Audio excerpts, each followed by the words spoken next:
Hello guys, so in this video I am going to talk about return on equity, which is a very important factor if you want to calculate if you want to see the financial of any company. So ROE की बात कर लेते हैं। अब ROE में आप हमेशा ये बात तो हमेशा याद रखें, गोल्डन फार्मूला है कि आपको जिस सेक्टर में आपकी कंपनी है उसी सेक्टर के पीयर्स के साथ ही आपको कंपेयर करना है। ऐसा नहीं कि आप कैपिटल गुड्स वाली को सॉफ्टवेयर वाली के साथ कर रहे हैं, कैपिटल गुड्स वाली को रिटेल सेक्टर के साथ कर रहे हैं, तो ऐसा नहीं करना है। सेम पीयर्स वाली कंपनी के साथ कंपनीज़ को कंपेयर करना है। अब बात करते हैं, आपके पास है नेट इनकम। नेट इनकम मैंने पिछली प्लेलिस्ट में भी बताया था नेट इनकम कैसे निकलता है। अगर आपके पास सेल्स, आपके कंपनी की टोटल जो सेल्स है वो अगर 1000 रुपये हो रही है और आपको COGS देना पड़ रहा है 500 रुपीज़ का। COGS मतलब कि डायरेक्ट एक्सपेंस कितना हो रहा है, तो आपके पास जो निकल के आता है उसको बोला जाता है ग्रॉस प्रॉफिट,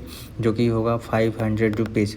ठीक है। और इस ग्रॉस प्रॉफिट में से जब हम इनडायरेक्ट एक्सपेंसेस घटाते हैं, इनडायरेक्ट एक्सपेंसेस में क्या आ गया, आपके पास रेंटल इनकम आ गई, आपकी कंपनी जहाँ पे काम कर रही है सैलरी आ गई, ये सब जो काम हो गए, एडमिनिस्ट्रेशन एक्सपेंस हो गया। तो ये जब एक्सपेंसेस आप मान लो 300 रुपये है, तो जब इसको घटाओगे ग्रॉस प्रॉफिट में से तो आपके पास निकल के आएगा ऑपरेटिंग प्रॉफिट।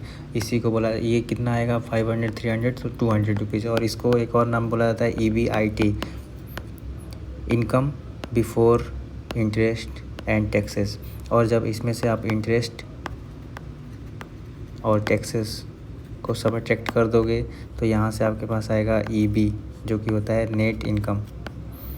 EB नहीं होगा, यहाँ पे नेट इनकम ही इसको बोला जाता है, क्योंकि आपने इसमें से इंटरेस्ट भी घटा दिया, सब कुछ निकाल दिया। तो जो नेट इनकम, मान लो कि इंटरेस्ट भी आपको देना पड़ रहा है 100 रुपये, तो आपकी जो नेट इनकम हो गई वो 100 रुपये हुई। और दूसरी बात करते हैं यहाँ पे जो शेयर होल्डर्स इक्विटी है। जो शेयर होल्डर्स इक्विटी है ये टोटल शेयर होल्डर्स इक्विटी है। तो टोटल शेयर होल्डर इक्विटी से थोड़ा सा अलग होता है। टोटल शेयर होल्डर इक्विटी में एक तो शेयर होल्डर की इक्विटी तो हम लेंगे ही लेंगे, और दूसरा भी लेंगे जिसको बोला जाता है माइनॉरिटी इंटरेस्ट। ओके, सो माइनॉरिटी इंटरेस्ट भी एक चीज़ होती है जो कि आपको कंपनी में देखने को मिल जाएगा, जो कि उसको और भी नाम दिया जाता है, जो कि होता है नॉन कंट्रोलिंग इंटरेस्ट।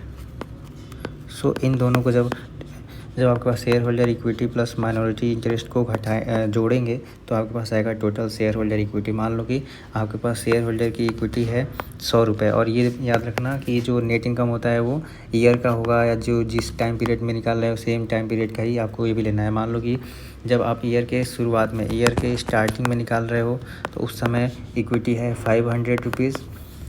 ईयर के जब एंड में देख रहे हो तो उस समय आपकी इक्विटी हो गई है 100 रुपीज़, 1000 रुपीज़।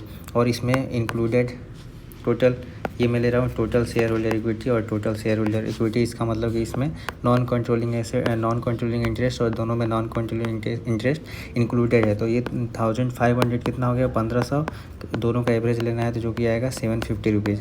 जो ये 750 रुपीज़ आया, और यहाँ से जो नेट इनकम हमने निकाला था 100 रुपीज़ आया। सो आपका जो ROE हुआ वो net income upon total share holder equity, जो कि 100/750 इंटू में ये 440/3। सो यहाँ से आपका निकल के आ रहा है 13% के आसपास। सो ये जो 13% निकल के आया, ये ज़्यादा अच्छा है, बेकार है, ये किस पे डिपेंड करेगा, उस कंपनी के पीयर्स पे डिपेंड करेगा। सो इस वाले जो ROE आया है उसको इसके पीयर्स के साथ कंपेयर करें, जिसका ज़्यादा आ रहा है उसका इंडस्ट्री का ROE जो होगा, अगर उससे ज़्यादा है तो अच्छी बात है, कम है तो बेकार बात है। तो इस वीडियो में बस इतना ही, और ऐसी वीडियो देखने के लिए अपने चैनल को सब्सक्राइब करें और अपने दोस्तों को शेयर करें। धन्यवाद।